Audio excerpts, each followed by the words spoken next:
Alright, here's a part 2 of this 69 Superbass build that I've been doing videos on, and kind of want to do a short video explaining the mid-range.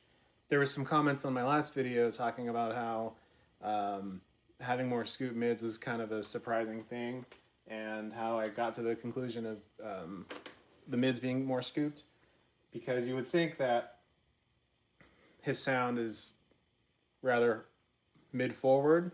And I think there is a section of the mid-range, maybe higher up, where that's true. But as far as the amp controls go, between the middle and the treble, like pots, there's kind of a range of mids you can't really tweak. But what I'll try to demonstrate best I can is how the mid-range, as you bring it up, how it kind of takes away the chime in the treble frequencies. And so I'll try to demonstrate that. Everything is set the same as it was in the last video. So I'm going to play some riffs, and hopefully going between the two mid settings I'll show you, you'll hear what I mean. For this first clip, the mids will be on like 2, and then I'll go between 2 and like full up. And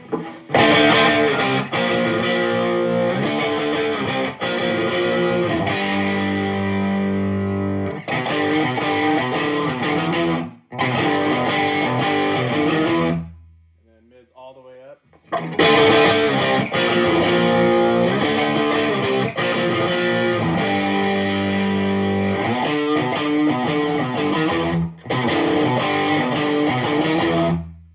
You can hear that, but there's a squawkiness that goes away when you turn the mids up. And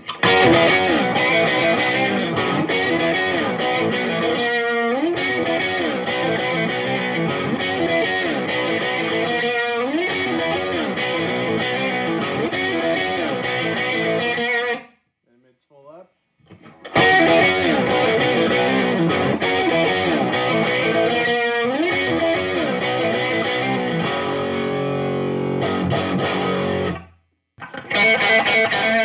Yeah, there it is. And then all the way up. It's subtle, but it kind of brings out something a little higher up that you don't get otherwise. I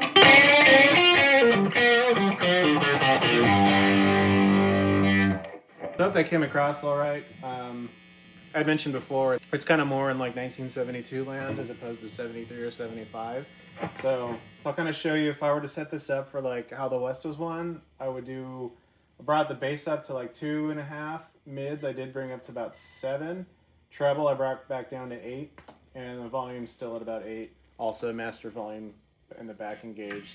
So this would be like how the West was won.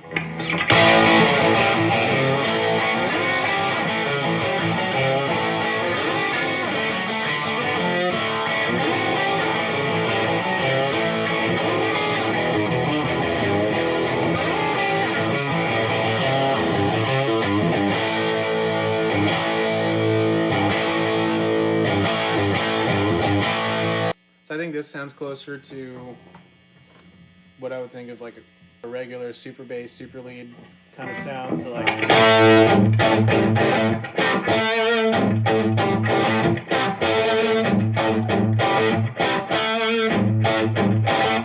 kind of thing, to me, kind of translates to how the West is won. It sounds pretty standard Marshall to me. So like.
Thanks again for watching. That's it for this video. Kind of want to just slap something together really quick and talk about the mid-range on these amps and how they can kind of change things when you're trying to go for a page of sound. I'm going to be going way more in depth on this one, and again the 50 watt that I mentioned on the last video.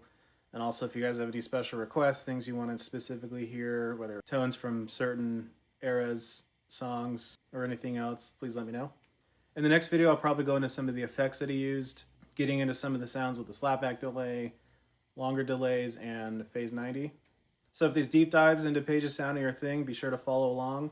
On top of the effects I just mentioned, I'm going to get into his high watt years, start showing off his Echoplex sounds, his Vox Long Tom sounds, and anything else I can get my hands on to showcase his live tones throughout the years. Thanks.